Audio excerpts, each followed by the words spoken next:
Muy bien, vamos a seguir a esta segunda parte. Voy a tratar de ajustarlo lo posible, pero ya hemos mencionado este cuadro y aquí lo que quiero es presentarles este otro cuadro que nos apunta a algo que debemos conocer también, ¿no? Esto es parte, digamos, de un trabajo sobre teología y aquí presento la teología y sus diferentes ramas, ¿no? Desde la teología natural hasta la teología de revelación o la teología especial o la revelación especial, ¿no? Mm. Dentro de la teología natural o revelación general está la filosofía de la religión, sociología de la religión, psicología de la experiencia, fenomenología de la religión y sagradas escrituras. Todo esto se puede estudiar a nivel general, ¿no? Por ejemplo, en San Marcos estuvimos estudiando sociología de la religión, ¿no? Yo estudié esa maestría. En En cuanto a teología especial o teología de la revelación, aquí tenemos cuatro momentos, ¿no? Es bien parecido a lo que habíamos visto anteriormente, ¿no? Están los cuatro momentos y está también uno agregado que debería estar dentro de la teología práctica en realidad. O sea, nosotros lo ponemos dentro de la teología práctica, pero que está separado, teología de la misión, ¿no? Entonces, aquí está teología bíblica, teología histórica, teología sistemática, teología práctica, ¿no? Y de la teología práctica, diríamos, ya hemos dicho, debería estar también teología de la misión, ¿no? Pero lo hemos puesto aparte para que podamos también desglosarlo aquí y poner estas tres al final, ¿no? Que también todo eso es parte de la teología práctica, por lo menos la evangelización, ¿no? Ahora, en la teología bíblica está pues, la crítica textual, el trasfondo cultural, exégesis y hermenéutica. Teología histórica está historia de las doctrinas e historia de la iglesia. Historia de la doctrina la enseñamos aquí, por este caso. Y la historia de la iglesia también. Teología sistemática, aquí están todas las tendencias que tenemos en este caso. Teología propia, antropología, cristología, soteriología, eclesiología, escatología, neumatología y angelología, ¿no? No está aquí teología contemporánea, que no sé si podríamos ponerlo dentro de la teología práctica de repente, ¿no? Entonces, teología práctica está la ética, la homilética, la pastoral, ¿no? Y podemos también acá teología contemporánea también. Podría estar, o también dentro de la historia, teología histórica, teología contemporánea. Podríamos ponerlo acá, ¿no? Porque es parte de la historia.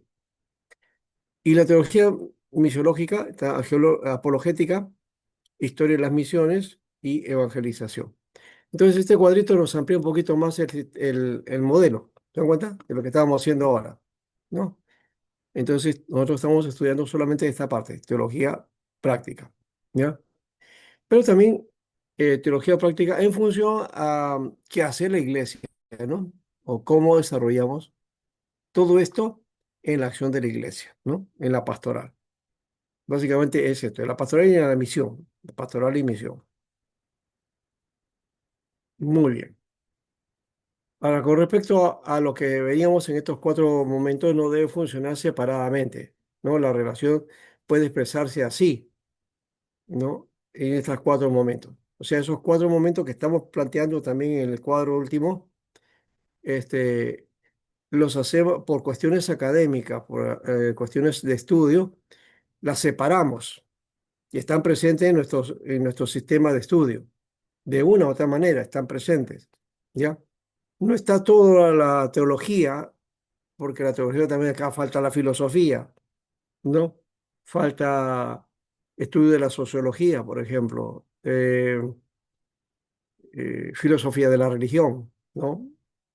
Todos esos elementos también abonarían a tener una buena reflexión teológica, ¿no?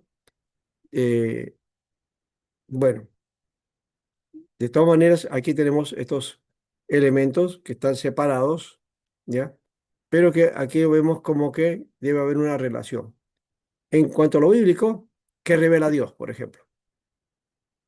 En la sistemática, ¿qué significa esa revelación? ¿Qué significa? Ahí está la interpretación. La histórica, ¿cómo la iglesia ha comprendido y vivido la revelación? Y en la práctica, cómo debemos vivir hoy la revelación, ¿no? ¿Cómo debemos vivir hoy la revelación? Eso en cuanto a ese tema, ¿no? El Dios revelado, ¿no? Muy bien. Y así podemos aplicar para otras tareas y otras cosas que nosotros tenemos o que nacen de la palabra. Si se dan cuenta de que todo esto nace de la palabra, ¿no? Ahora, un ejercicio teológico acá. Una iglesia confiesa que Jesucristo, esta es la situación, ¿no? El problema. Una iglesia confiesa que Jesucristo es el Señor y que todos los creyentes forman parte de su cuerpo. Sin embargo, las decisiones importantes de la congregación son tomadas exclusivamente por un pequeño grupo de líderes. Los demás miembros solamente este, eh, ellos simplemente reciben la información, ¿no? De estas decisiones, no toman las decisiones. Eso se ve en muchas iglesias, por si acaso, ¿no? Especialmente ha habido el- todos los modelos de gobierno de iglesia han tenido sus buenas cosas y también sus defectos, ¿no? Y uno de los defectos que ha tenido el modelo del consistorio es que a veces se forman, el grupo consistorial determina todo y los hermanos de la congregación nada, ¿no? ¿No? Eso es cuando se hace un modelo muy así radical, muy vertical. Bien, ese es el modelo que tiene esta iglesia. Preguntar entonces, en cuanto a la teología bíblica, ¿qué textos bíblicos deberían estudiarse para este tema, por ejemplo? ¿No? De un grupo que es pequeño, que lidera en la iglesia y que decide todo y decide por los demás. ¿Ya? Los demás reciben la información. Bueno, todavía reciben la información porque hay una iglesia donde no se recibe nada. Hoy, por ejemplo, las iglesias grandes, las grandes iglesias, ya no hacen asambleas, ya no se hacen asambleas.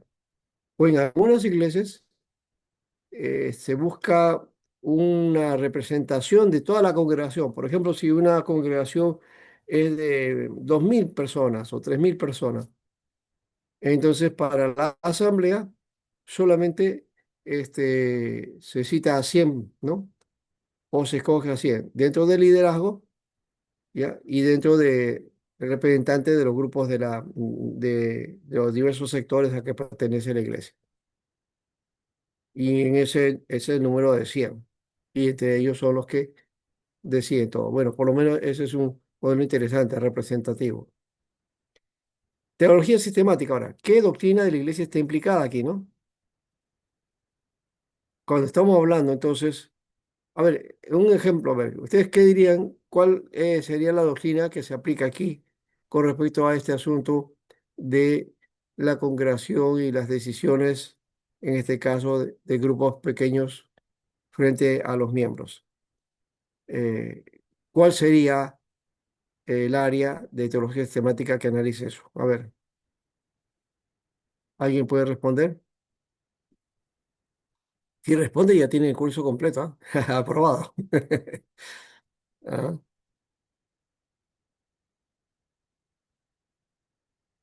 ¿nadie se atreve? ¿Una hermana por ahí? A ver, reacciones, reacciones. Está dentro de la teología bíblica, pastor. ¿Ah? La teología bíblica. La primera pregunta dice una iglesia ah, confiesa, ¿no? Que Jesucristo es el Señor. Ya, está bien. No, ¿qué texto bíblico debería estudiarse? Aquí podríamos hablar, por ejemplo, de lo que hizo Josué, ¿no? Por ejemplo, ¿no? O las formas de que Moisés distribuyó su liderazgo, ¿no? Podría ser, ya. O Hechos de los Apóstoles, cómo se ordenaron ellos, se organizaron, ya, podría ser. Pero la teología sistemática, decimos, ¿qué doctrina de la iglesia está implicada ahí? ¿Qué doctrina sería? ¿O qué área de la teología sistemática pertenece este aspecto de las decisiones de la iglesia? Puede ser el gobierno, pastor. Eclesiología. El gobierno como tal de la iglesia. De Eclesiología. gobierno de, Eclesiología. ya, de gobierno de la iglesia. ¿Y en qué área está el gobierno de la iglesia? A ver, ¿en qué tema? Eh, Eclesiología. hablando de la selección de los A diáconos. ver, Rosa, Eclesiología. Esa eclesiología. eclesiología. Muy bien, Rosa, ya aprobaste este curso. No digo, no es que ya te puedas ir, ¿ah? Por si acaso. Hasta, hasta el final tiene que Eh, estar, ¿no? Porque al Pastor, final le dan nota. escatología también, de manera escatológica. No es escatología, porque acá no, la escatología es otro estudio, ¿no? Que tiene que ver con los eventos, eh, bueno, le llamamos eventos finales, ¿no? Pero es eventos trascendentales, yo le llamo, ¿no? Que tiene que ver con el reino de Dios. Eso es otro aspecto. Pero sí, es eclesiología, pues. Porque la eclesiología habla acerca de la iglesia. Y dentro de la eclesiología está el gobierno de la iglesia, los sistemas de gobierno de la iglesia, ¿no? Entonces por ahí va. Ya, bien. Teología histórica ahora.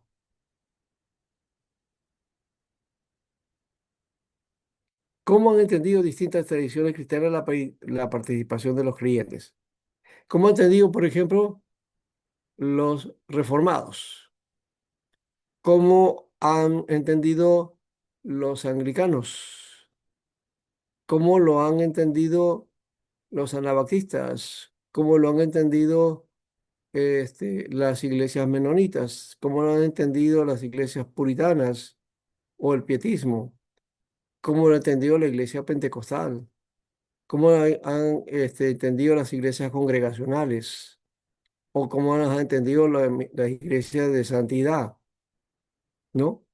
Y de ahí nacen los modelos, ¿no? Modelo presbiterial, modelo episcopal, modelo congregacional, que son básicamente los tres que tenemos nosotros que decimos que viene de la Biblia, pero que son los modelos que hemos tenido. Y ahora hay otro tipo de modelos también, ¿no? El gerencial, administrativo y que no sé qué más hoy día ya tienen otras referencias. La teología práctica, entonces, ¿qué debería hacer concretamente la iglesia? ¿Se debe limitar a un solo modelo o qué debería hacerse? Llamar a una asamblea, ordenar el asunto, de repente decir, bueno, qué modelo es, si este modelo es bueno o no adecuado, es representativo, o que este grupo pues tenga que dar cuentas, ¿no? A la asamblea sobre sus acciones, ¿no? También, porque por aquí parece que no es esa la idea, ¿no? Entonces, es ordenar, ¿no? Para ver cómo es cadenas de mando o jerarquías, porque no somos jerárquicos, pero eso también hay que ver. Si la iglesia quiere ser jerárquica, si quiere ser relacional, si quiere ser representativa, en fin, hay varias formas en que podemos resolver este problema, ¿no? Ya. La práctica cristiana como lugar de reflexión teológica. Ahora, aquí entonces encontramos uno de los conceptos más importantes, ¿qué es praxis? ¿Qué es praxis? Praxis, justamente así se llama el libro de los Hechos, ¿ya? Así se llama, praxis, en griego es praxis, significa acción, ¿no? Pastor, Acción, hecho, la sí. iglesia, escucha, o sea, la iglesia de los hechos, pero Mm. también previo, como una teología histórica, es presente, ¿no? Actual es la historia de Nehemías, ¿no? Como para la construcción, la edificación del templo, las estrategias que Ya, utilizó, ¿no? esa parte es bueno, sí, sí, muy bien, pero no tanto sería para la historia de la iglesia, sino, o la teología histórica que ustedes estaban mencionando, posiblemente, ya, es más bien dentro de la teología bíblica, cómo se desarrollaría, a ver, tendría que ser con la teología práctica, porque se ve ahí, y dentro de la teología histórica, trabajando en la historia de hecho de Nehemías, pero ¿cuál fue la organización, no? ¿Cómo organizó Sí, sus cuadros para la construcción de los muros? de Jerusalén, la construcción de la ciudad de Jerusalén, ¿no? La reconstrucción. Entonces, la reconstrucción y las reformas que hizo, ¿no? Ahí está las reformas de Nehemías, por ejemplo. Todavía no estaba hablando del templo, porque el templo es otro momento también, que es parte de esa historia. Eso ya no es parte de la historia de la iglesia, sino es la historia del judaísmo del segundo templo. Porque esa es la historia que viene desde Nehemías aparece. Y está Zorobabel también, ¿no? Y Josué, y la construcción de todo, finalmente el templo, después de la construcción de la ciudad y de las casas y de los muros, ¿no? ¿No? Entonces, esta parte sí, es teología histórica, ¿ya? Y algunos lo llaman esto administración. En ese modelo sacan los principios que hay y hacen los principios de administración eclesiástica. ¿Ya? Lo trabajan para eso, o sea, para la eclesiología, para cómo se gobierna la iglesia, cómo se administra la iglesia. Esa parte sí es importante. Gracias, hermana, por su aporte. Bien, entonces, la palabra praxis no es actividad simplemente, ¿no? No es. La praxis implica acción humana, y es una acción consciente. No es inconsciente, ¿no? No es que hago porque hago. Uno tiene que preguntarse siempre, ¿por qué hago lo que hago? ¿Por qué estoy haciendo lo que estoy haciendo? No solamente, aquí estoy a gusto, me gusta este ministerio, me gusta hacer esto, pero ¿por qué lo hago? ¿Para qué lo hago? ¿No? Es importante también situarnos en esto. Entonces, esa acción está situada y está orientada por determinados valores también y determinadas creencias e interpretaciones.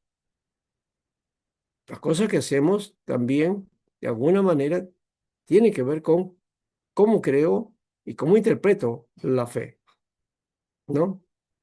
Y ahí va a haber las implicaciones también, ¿no? Eh, por ejemplo, las iglesias que tienen esta corte dispensacional, ¿no?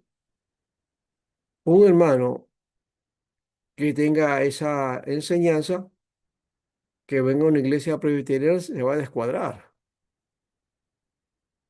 O van a decir, no, esta iglesia está mal, porque no cree en el arrebatamiento, no cree que la tribulación va a ser de acá, allá, o que va, que el milenio y que no sé qué, y a Israel.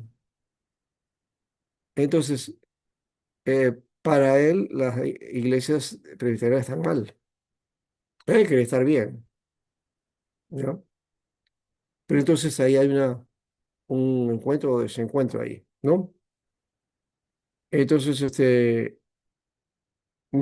esa creencia va a ser también mi acción y mi práctica. ¿Cómo voy a vivir mi fe? ¿Cómo voy a vivir mi práctica de fe? ¿No? Entonces, los que están en esa tendencia dispensacional van a ver cosas terribles, que el mundo se está destruyendo, que estamos en el apocalipsis, que ya pronto viene el anticristo, o que el anticristo ya está acá y que el sello de la bestia ya está acá, que la bestia está por aquí o por allá, qué sé yo, ¿no? Y que hay que defender a Israel porque ya está siendo atacado, que no sé cuánto ya. Entonces, esa es una tendencia, ¿no? No creo que pensemos así, ¿no? Aquí en la hipercristopía, las iglesias presbiterianas y reformadas no tienen esa posición, ¿no? ¿No? Es otra manera de ver y escatológicamente asumimos otra postura, ¿no? Nuestra postura es la esperanza, ¿no? Y la venida del Señor, ¿no? La esperanza de la venida del Señor y el reino de Dios, que es importante también. Bien. Otro ejemplo, una iglesia decide dedicar recursos a ayudar personas necesitadas. Esto es una acción, pero detrás de esta acción existen preguntas teológicas. Las preguntas teológicas serían, ¿quién es el prójimo o esa persona necesitada? ¿Es mi prójimo? ¿Qué significa amar, por ejemplo? ¿Significa amar es darle algo a las personas, ayudarlas? ¿Así estamos expresando el amor o no lo estamos expresando? ¿O qué significa reino de Dios? Por acercarnos en apoyo, en ayuda, es un principio del reino de Dios, ¿no? ¿No? La solidaridad. ¿O qué significa justicia también, ¿no? No solamente la justificación por la fe, sino la justicia. Hacer justicia al necesitado, darle de comer, darle de beber, de acuerdo a Mateo 24. ¿Cuál es la responsabilidad de la iglesia? De repente teníamos que analizar Mateo 24, justamente, ¿no? El Señor dijo, ¿no? Separó a esto que habían hecho, dice, eh, ustedes pónganse aquí a mi derecha, dice, ¿no? ¿Por qué? Porque me viste con sed y me diste de beber. Tuve hambre y me diste de comer. Estuve desnudo, me vestiste. Estuve enfermo y me, me cuidaste. Estuve en la cárcel y me visitaste. Y ellos dijeron, ¿dónde te hemos visto así, Señor? Cuando él dijo, cuando ustedes han hecho estas cosas a los más pequeños, a mí me lo han hecho eso. Entonces, el apoyo, la ayuda a las personas necesitadas tenemos que verlo de esa manera, ¿no? Como que estamos dándole al Señor, ¿no? ¿No? Ese es un aspecto importante de la responsabilidad de la iglesia. ¿La iglesia debe evangelizar y servir? Sí. Y evangelizar es servicio. Y el servicio también es evangelizar, acercarse no solamente con una palabra de aliento y decir, sí, hermano, Dios te ama, y dejarlo ahí con el frío, sino que también cobijarlo, ¿no? Ayudarlo. Creo que ese es otro elemento importante. ¿Cómo se relaciona evangelización y acción social, por ejemplo? Puede haber eso. Y yo sé que hay iglesias que sufren con esto. Dice, no, la evangelización es más importante, acción social nada que ver. Eso nos va a volver una club, una asociación. No, no, no. No, acá nada de acción social, dice, ¿no? Una vez estuve enseñando algo parecido a esto, un curso sobre misión integral. Y un alumno comenzó a decir, Pastor, eso no es nuestra motivación, nuestro objetivo. El objetivo nuestro es evangelizar, ganar las almas, no preocuparnos por las necesidades o hacer acciones sociales. No, eso, no somos llamados para eso. No ha leído Mateo 24, entonces. O no sé cómo habrá entendido Mateo 24, ¿no? Así que la práctica genera preguntas teológicas. ¿Se dan cuenta? La práctica siempre hay preguntas teológicas. Bueno, esto, ¿no? Después le voy a preguntar al final cómo lo han visto esto. Ahora, la práctica como lugar teológica. La praxis no reemplaza la escritura, de paso. Esto debe quedar absolutamente claro, que la experiencia humana no se convierte automáticamente en revelación divina. No, no lo es. La teología práctica no dice lo que experimentamos es verdad. Eso no es la teología práctica. Hoy más bien hay una práctica, a una acción dentro de la iglesia que experimentan y eso que experimentan lo toman como verdad, más bien. Sí, porque yo sentí a Dios pues así, sí, yo sentí una luz vino que no sé cuánto y que una sensación y después estuve en una nube ya, y lo creen como es una verdad. Pero esa experiencia no es revelación divina, es una experiencia neumática, ¿no? Una experiencia sobrenatural, mística, si se quiere, ¿no? Pero la revelación, ¿no? Está en la palabra, ¿no? Tendría que, en todo caso, esta experiencia, compararla con la palabra y a ver si concuerda o no concuerda. No la voy a votar así de llano tampoco, no voy a decir, ya no, lo desecho, sino confronto a ver con la palabra, ¿no? Si es correcta esta y cómo debe ser mi comportamiento a partir de eso también, ¿no? A la luz de la escritura, ¿no? ¿Cómo debe ser interpretada nuestra experiencia a la luz de la escritura? La tradición cristiana, la reflexión teológica y el discernimiento comunitario. Tiene este, cuatro cosas, ¿no?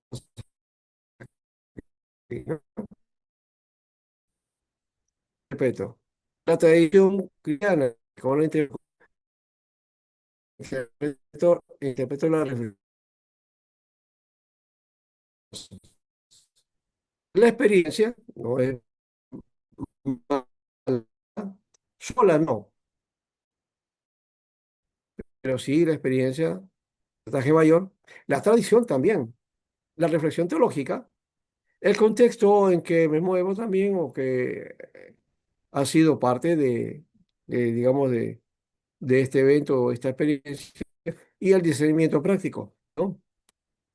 Si se dan cuenta aquí, este aspecto eh, eh, teológico y de la praxis, no toma solamente, o no toma como principio, vamos a decir, doctrinal, no toma solamente lo que la iglesia ha tomado en su momento, ¿no? La iglesia, por ejemplo, en Roma, dice que la base de la iglesia es ¿qué cosa? Es la escritura, ¿ya? Es la tradición y es el magisterio de la iglesia. Son tres cosas que tiene la iglesia católica, ¿no? Como base de su experiencia. Entonces, el magisterio es cómo entiende la escritura. No, bueno, también la escritura la tiene en un lado, ¿no? La escritura ya, la Biblia la tiene ahí.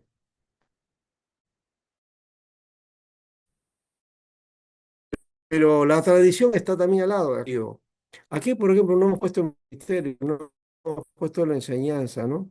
Debería ser también ese aspecto, ¿no? Que la reflectológica, pero también es la enseñanza doctrinal, ¿no? La enseñanza también y cómo elaboramos doctrina, cómo desarrollamos doctrina. El magisterio de la iglesia desarrolla doctrina.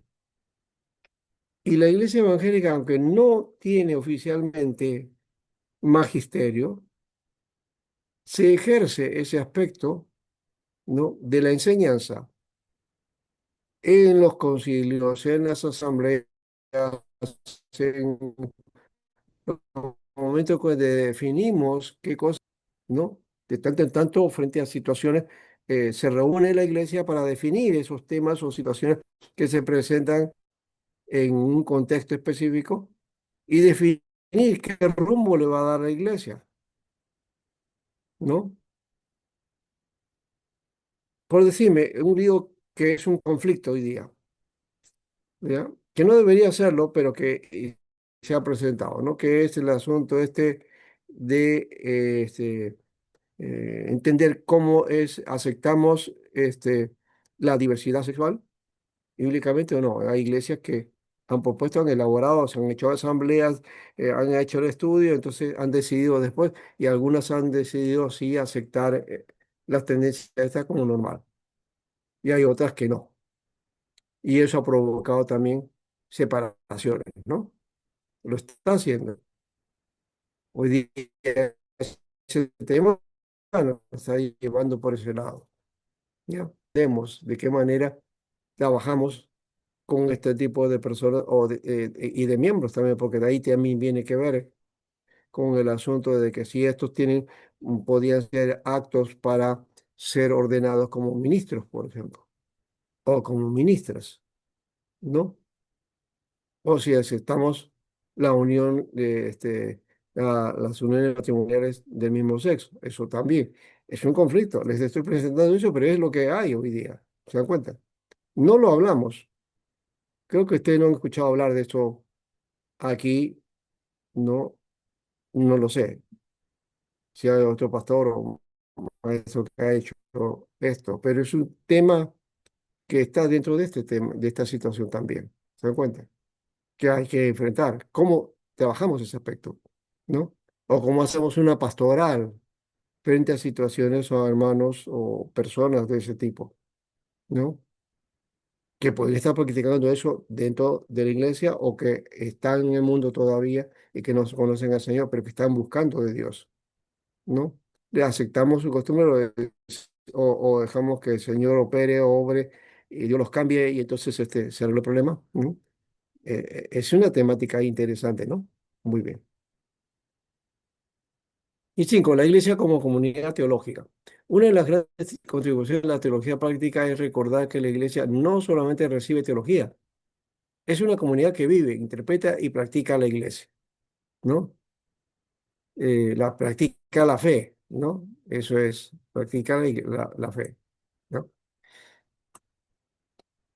Y ciertamente la iglesia ora, adora, predica, enseña, evangeliza, sirve, acompaña, celebra, llora, enfrenta conflictos, toma decisiones, interpreta las realidades, ¿no? Y como digo, enfrenta conflictos y toma decisiones. Eso justamente el tema que le estaba mostrando, ¿no? O el trabajo, por ejemplo, sobre el asunto de violaciones, ¿no? También el descubrimiento de líderes y hermanos que han violado a otras personas o hermanos, ¿no? Eso no se da solamente en la Iglesia Católica, se da también en el mundo protestante, ¿no? Entonces hay que reconocer que no somos perfectos y que hay que solucionar esa situación también, ¿no? ¿No? Esa crisis. O la otra de, ¿no? El desprecio a la mujer, ¿no? ¿No? Que no solamente va por el asunto de que no predica, sino por otras temáticas, ¿no? Donde la mujer es silenciada y maltratada, ¿no? O impuesta frente al hombre, y el hombre es el cabeza de la casa, y él manda, y él ordena, y tú, silencio nomás. Él decide, y tú no puedes decir nada, ¿no? Bueno, hay iglesias que deciden asumir ese modelo de familia o de parejas, ¿no? Bueno, todo tiene una dimensión teológica, por eso podemos decir, la iglesia es una comunidad de práctica y una comunidad de interpretación, ¿no? Interpretamos la fe, practicamos la fe,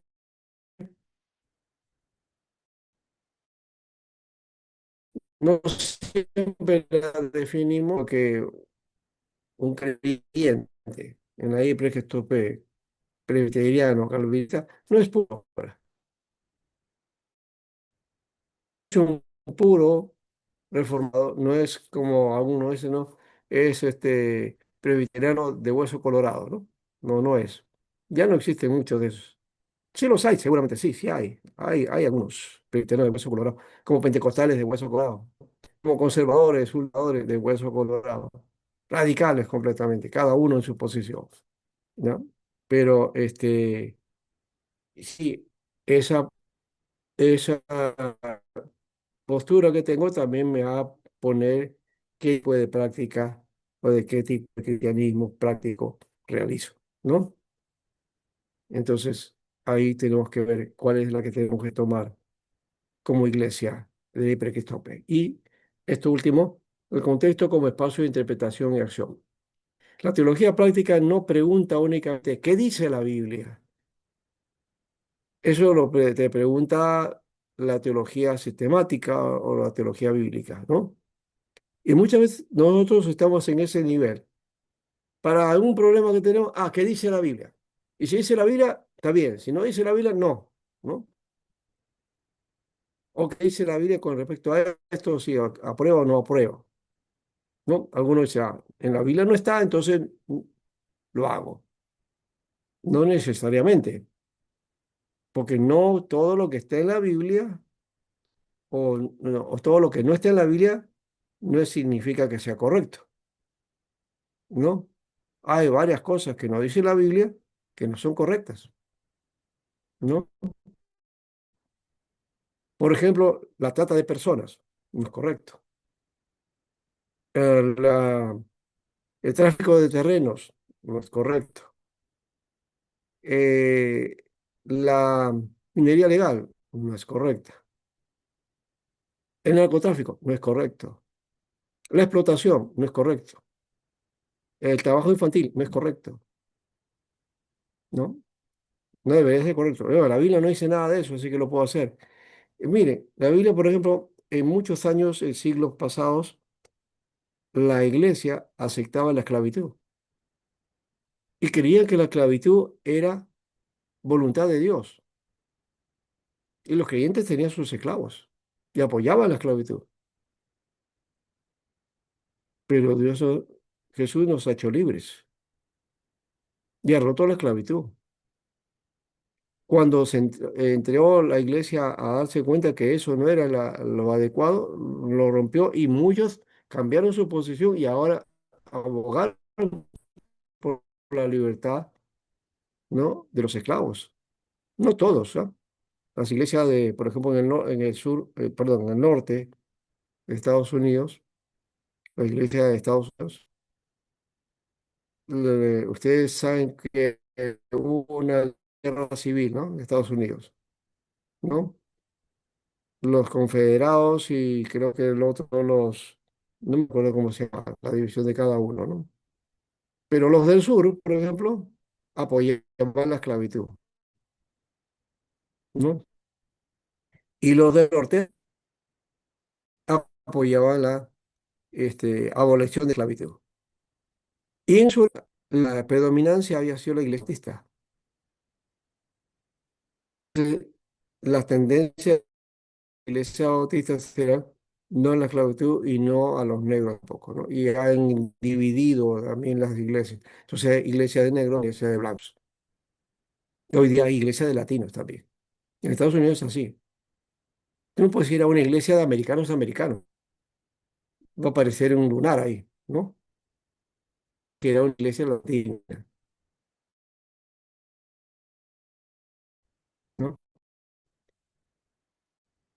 Y lo curioso es que, bueno, los esclavos tuvieron música evangélica, pero también de eso nació el jazz, nació el blues, nació el rock and roll, toda esa onda, ¿no? De música, ¿no? Y bueno, en todo caso, se dan cuenta que hay una cuenta que se fue dando y el modelo. Me acuerdo de un libro sobre ética ministerial, justamente de los bautistas. ¿Saben qué ponían al final?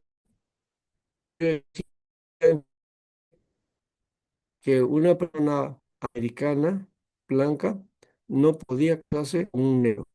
Así, literalmente decía eso. Y yo tengo un libro, por si acaso, le puedo enseñar. Es un libro que decía así. O sea, ya que no era bueno eso porque era un conflicto, ¿no? Entonces, negro por un lado, a blanca por otro lado, ¿no? No estaban como el caso de Puma, que sí recomendaba ese, ¿no? Que un blanco con negro se debe casar para hacer, ¿no? Algo así como chocolate con leche, dice. Una mezcla. Pero bueno, esas son las diferencias que hacemos nosotros, pero en el sueño hace. Pero en los niños me dan estos asuntos, ¿eh? ¿Ya? Entonces no es una cuestión así nomás, ¿no? Pero bueno. Dice, ¿pero qué está ocurriendo aquí? Porque el evangelio siempre es vivido dentro de un contexto, ¿no? ¿Ya? Entonces, una iglesia, por ejemplo, en Lima, una comunidad rural, una zona de migración, una comunidad indígena, un barrio urbano, una diversidad, cada una de ellas se enfrenta a situaciones diferentes, ¿verdad? Diferentes problemas, diferentes situaciones. Quizás el tema puede ser parecido o recurrente, pero las situaciones que se viven acerca de eso es diferente. La verdad, el Evangelio no cambia, pero la manera de comprender, ¿no es cierto? Y comunicar y encarnar esa verdad requiere discernimiento contextual. Entonces, no es lo mismo predicar en estas zonas. Hoy día, por ejemplo, ya no diríamos que es invasión provinciana. Lima se ha provincianizado y los provincianos de Lima se han limeñizado, ¿no? Pero no se han sido asimilados, porque todavía hay ciertas diferencias en eso, ¿no? ¿No? Lima es muy así, ¿no? Es curioso eso que a esta altura estemos mirando este tipo como, como que ha aparecido una idea muy colonialista, ¿no? ¿No? Entonces, como que hay sectores ahí, ¿no? Eso me acordaba una época hace unos años atrás, de unos médicos que todavía, una universidad nacional, ¿no? Pero Miraflores, eran cuatro que habían salido de la universidad y entraron y hicieron un consultorio que le llamaron todavía clínica dental Miraflores. Y uno de ellos, me acuerdo hablar con uno de ellos, me decía, bueno, yo nací en Lima, he vivido en la zona de cercado de Lima, ¿no? Para mí, Lima, Girón, de la Unión, Girón Callao, Huancavelica, Tacna, todo eso es muy familiar a mí porque es lo que primero que vi de cuando sí. Y he vivido pues esa zona durante 13 años más o menos, ¿no? Ya después nos fuimos para Miraflores. Pero bueno, lo cierto es que conocí muy bien. Y yo cuando voy a Lima, eso es parte de lo que yo los conozco muy bien, pues, porque es parte todo es la mera de Pizarro, toda esa cuadra los conozco porque eso ha sido parte de mi vida de niño. Entonces, hablando con este médico, me decía, y yo hablando de Lima, que conocía, me decía, ¿ah, sí? ¿Conoces dónde? Sí, le digo, pues yo vivo. Y él me decía, yo no conozco el centro de Lima, me dice, no conozco Lima. Raro, lo cierto, un médico estudioso, bueno, se dedicó a estudio, pero no conocía la ciudad. Y se había centrado en un solo lugar, ¿no? Una zona específica, especial, ¿no? Pero no conocía la ciudad. Entonces, la visión de lo que tenemos es de aquello que no conocemos, pues, ¿no? Y estamos bajo ese criterio también. Bien, entonces, eh, el contexto como espacio de interpretación y acción es importante, ¿eh? ¿Ya? Si yo tengo un reducido conocimiento de algo, no puedo expandirme, ¿no? No puedo hacer más actividad que eso. Tampoco voy a pedir que lo haga, tendría que conocerlo en todo caso, ¿no? ¿No? Muy bien. Por lo menos estos dentistas, por la zona que atendían a gente de zona exclusiva y no había ningún problema, no les interesaba conocer Lima, pues. ¿Ya? Pero a mí sí me interesó y yo lo uso porque mi estudio en análisis siempre sale de alguna manera, este tipo de cosas. Y en mi fe yo pongo cosas de historia de Lima, del centro de Lima, de aspectos que se han descubierto y cosas, porque es parte de lo que yo he vivido, pues, ¿no? Bueno, contextualización. La contextualización significa buscar una comunicación y praxis cristiana que sean, y hemos puesto acá cuatro cosas, bíblicamente fieles, sin alterar el contenido tal del Evangelio, ¿no? Culturalmente comprensibles, utilizando lenguajes y formas, ¿no? O personas y se puedan comprender, ¿no? ¿No? Que las personas puedan comprender. Formas que las personas puedan comprender. ¿Sí? No es lo mismo hablar, digamos, a gente del Callao, de los Barracones, ¿no? Que hablar a gente, qué sé yo, del lado de San Isidro, ¿no? Es otra manera de pensar, otra manera de actuar y otro lenguaje también, ¿no? Bueno,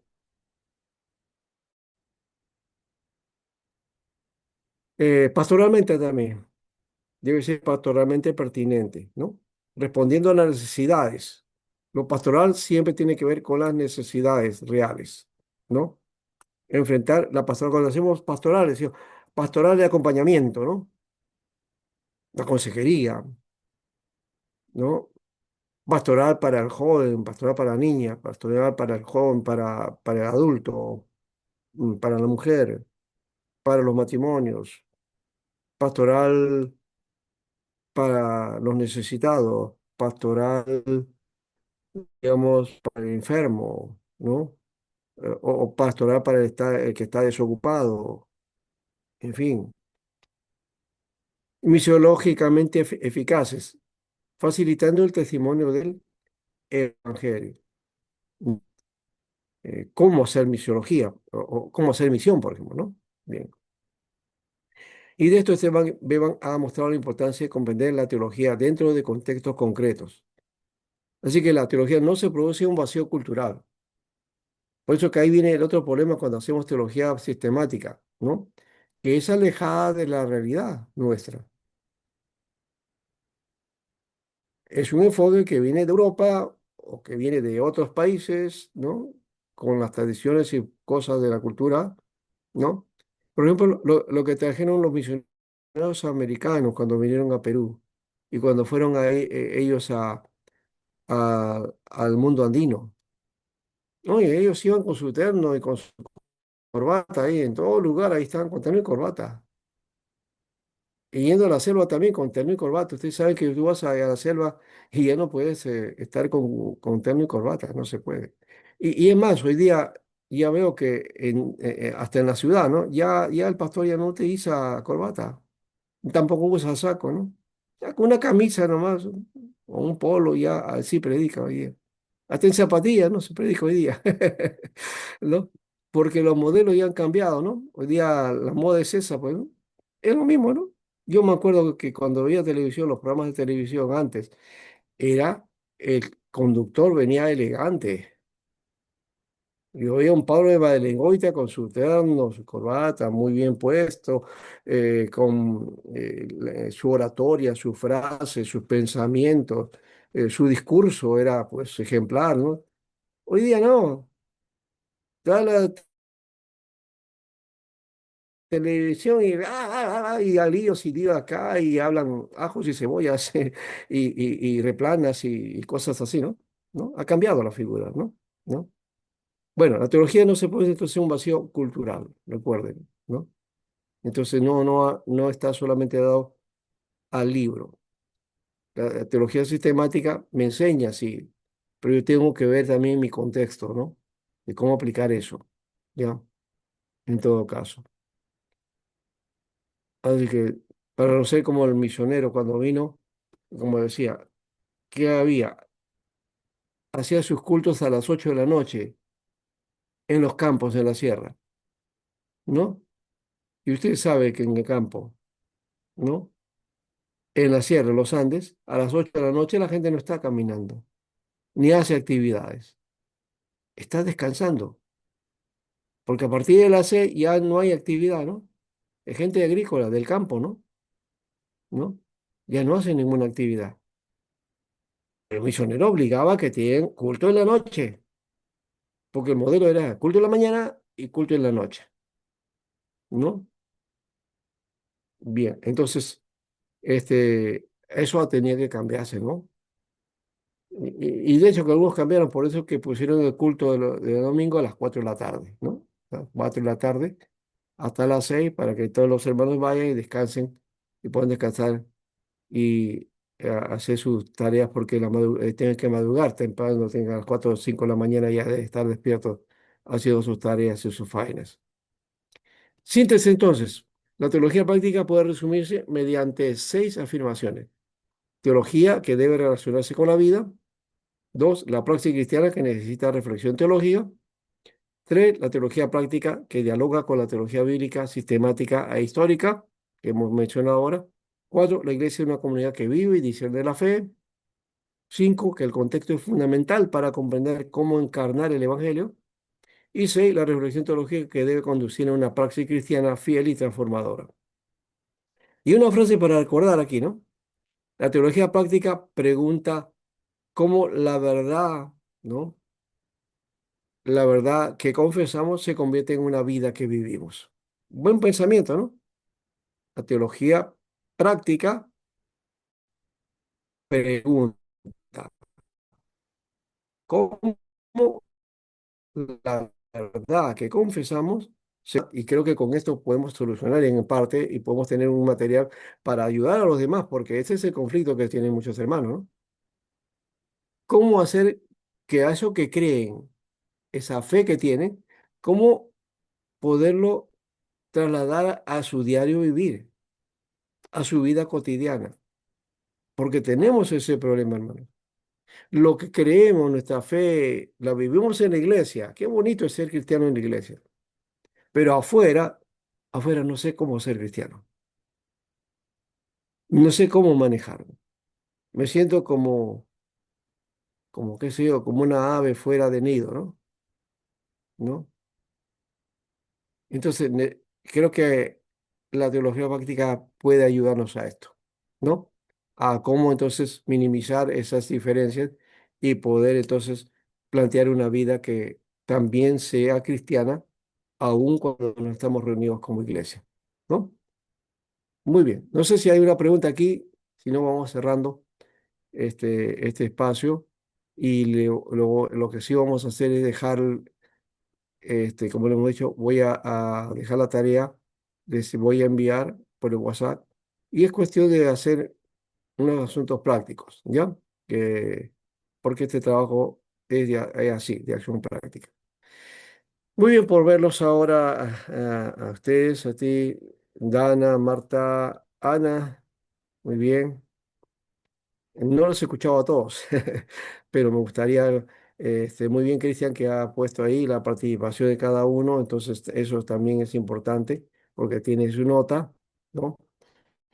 Bien, Eli, Astrid, Rosa, Fiorella, Daniel, Blanca, Kelly también, Shelly también y Jesús, ¿no? Jesús Martínez, aquí está.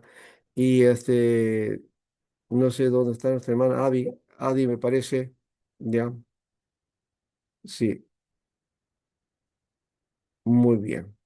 Ya está entonces toda la asistencia de ustedes, no hay problema, entonces esto lo va a clarificar y entonces la próxima semana ya tenemos el listado completo. ¿Ya? Les dejo entonces este plan para mañana más tarde les dejo el trabajito para que ustedes lo puedan desarrollar. ¿Ya? Gracias. No sé, no hay más preguntas. Iba a decir, no hay más preguntas. No hay alguna pregunta. ¿Quieren descansar? No, ¿o cuándo termina la clase?